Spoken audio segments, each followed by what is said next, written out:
Bonjour. Alors aujourd'hui on a un exo, encore un exo de proba. On va essayer de le résumer. Pour le résumer, on a un examen.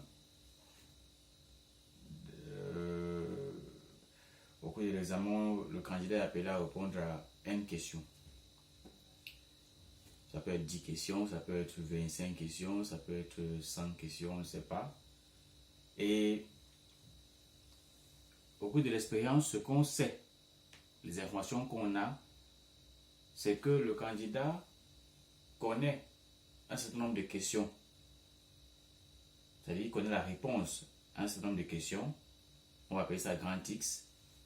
Et il connaît, et il ignore les réponses à un certain nombre de questions. On va appeler ça Y, ce nombre-là. C'est-à-dire qu'on a N questions. Grand X, c'est un peu comme cette variable-là, variable aléatoire qui modélise, qui représente le nombre de questions dont le candidat connaît les réponses, c'est-à-dire pour lesquelles il a les réponses justes. Et Y, la variable aléatoire dont le candidat, la variable aléatoire qui modélise le nombre de questions dont le candidat ignore la réponse, c'est-à-dire pour laquelle il a la réponse fausse. Au cours de l'expérience, on dit que le candidat est appelé à faire des tirages avec remise. Ça veut dire quoi? On a par exemple une, c'est un examen. Il a N questions. Q1, Q2, Q3, Q4, ainsi de suite, jusqu'à Qn. Il a N questions. Il peut prendre une question. Il tire une question, il déplie, il lit, soit il connaît, soit il ne connaît pas. On dit le nombre de questions là, le nombre de questions dont il connaît la bonne réponse, dont la bonne réponse, c'est grand X. Donc grand X, c'est le nombre de questions dont il connaît, nombre de questions dont il connaît la réponse. Alors que Y, c'est le nombre de questions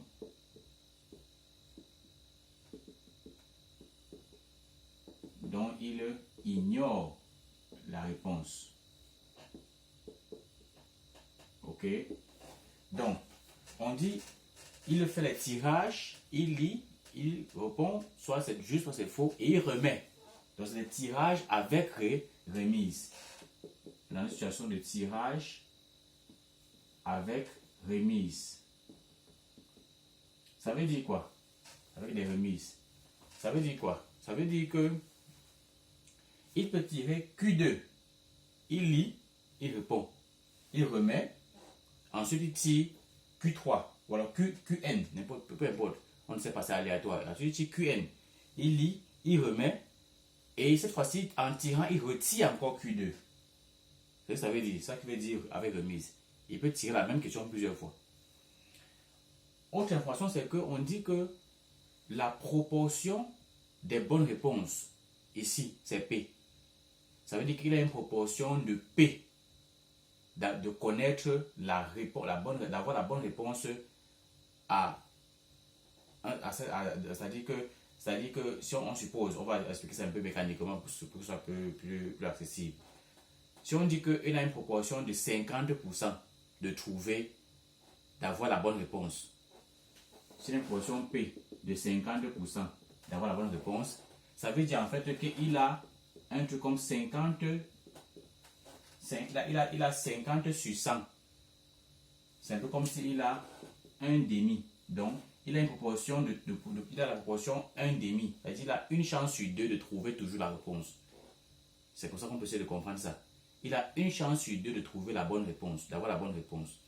Donc, si on dit que P c'est la proportion des bonnes réponses qu'il a, alors P c'est comme la probabilité pour qu'il ait le succès, la probabilité pour qu'il connaisse la réponse, la probabilité pour qu'il ait la bonne réponse. Si P est la probabilité pour qu'il ait la bonne réponse, ça veut forcément dire que la probabilité pour qu'il n'ait pas la bonne réponse, c'est 1 moins P. Pourquoi? Parce que ça se fait en termes de pourcentage. Si, par exemple, un autre exemple, P c'est peut-être 75%, ça veut dire qu'il a 75% de chance d'avoir la bonne réponse lorsqu'il tire une question. Et par conséquent, il a 25% de chance de n'avoir pas la bonne réponse, c'est-à-dire d'ignorer la réponse. Alors, si on fait par exemple 75 là plus 25%, ça donne exactement 100%. Ok? Ça donne 100%. Ça veut dire que la proportion de ce qu'il connaît plus ce qu'il ne connaît pas donne 100%. Autrement dit, proportion de ce qu'il connaît plus ce qu'il ne connaît pas donne 100%. 100% c'est 100 sur 100 qui donne 1. Ça veut dire que la proportion de ce qu'il ne connaît pas, c'est 1 moins ce qu'il connaît, donc 1 moins P. Donc, on va directement dire que X, qui est le nombre de questions dont il connaît la réponse, est en proportion P, alors que Y est le nombre de questions dont il ne connaît pas la réponse, dont il ignore la réponse, qui est en proportion 1 moins P. Puisque ici, dans ce cas, on a affaire à N questions et qu'on a affaire à N tirages avec remise, on répète l'expérience N fois. On a une situation où soit on connaît, on a succès, soit on ne connaît pas, on a échec, et on répète l'expérience N fois. Alors, ça nous fait penser à quoi? On a succès, proportion P, on répète l'expérience N fois. Ou alors on a échec, proportion 1 moins P, on répète l'expérience N fois. Ça nous fait penser à la loi binomiale. Nous sommes dans un modèle de loi binomiale. Donc ici, X suit une loi binomiale de paramètres 1 moins P et Y suit une loi binomiale de paramètres NP pardon, et de paramètres ici N1 moins P. Ok. Donc, on a modélisé toutes ces écritures-là mathématiquement en ces deux quantités. Cette quantité-ci et cette quantité-ci. Et puisque le nombre de questions dont on connaît la réponse, plus le nombre de questions dont on ignore les réponses, forme l'ensemble total des questions, alors on va aussi avoir cette équation ici, x plus y égale à petit n.